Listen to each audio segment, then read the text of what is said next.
Hello guys and welcome to my channel. Just a little bit of a different perspective because I think the lighting is not the best. I don't have lighting in here, but it's okay. It does the job, so it's fine. Whatever. You don't need to look at me. You can just listen because nothing really changes in here. I'm not showing anything, so whatever. Welcome guys to my channel. Thank you so much for supporting me and thank you so much for being in here with me. It means the world because it took me a while to start these, and once I started I cannot stop.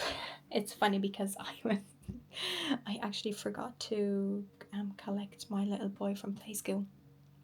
I got so into recording these and I didn't really see what time it is. But anyway, I wanted to speak about soothers on a session. Are they necessary? Do you have to have one? Do you have to use one? And if you do, how do you tell the parents that you need one?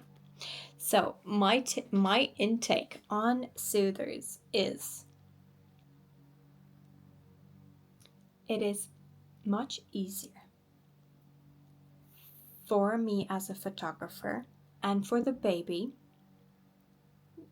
when they come in to have one. Why? And that's really important. I'm going to show you from a different perspective. So when you've got your little newborn at home and when they're going to sleep, when you lie them down, you lie them down. You don't move them. You tuck the blankets in and you just leave them until they're awake.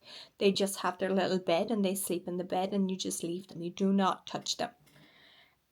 But when you come for the session, we move them. We move the babies. We do a lot of work. They feel a lot and they feel a lot of movements that wouldn't really be done to them, or they're not going to feel whenever they're at home. So that's a big change. It's a big change for them when it comes to us posing the babies.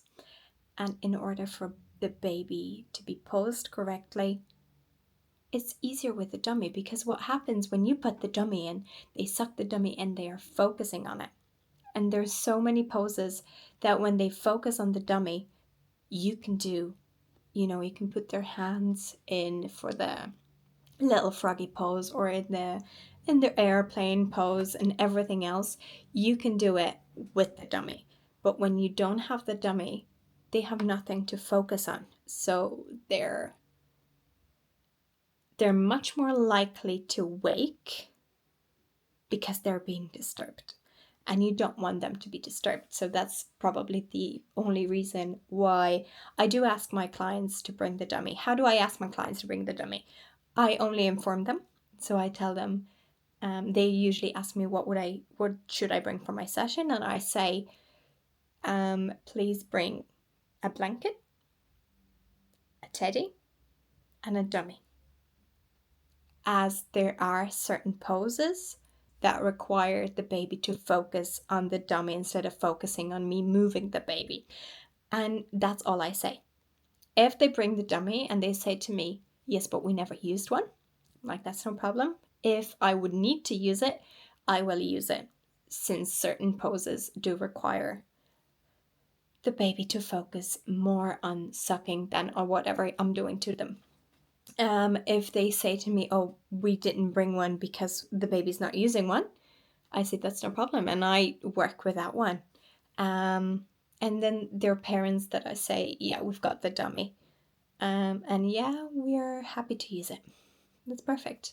And if I have the babies that yes, or parents that say, yes, I want to use the baby, but the baby can't hold the dummy, and they want to learn how to do it, I will then show them and provide them with the information on how to put the dummy in, because there is a certain way that you have to put the dummy in the baby's mouth so it keeps in, so it stays in there so they can suck on it.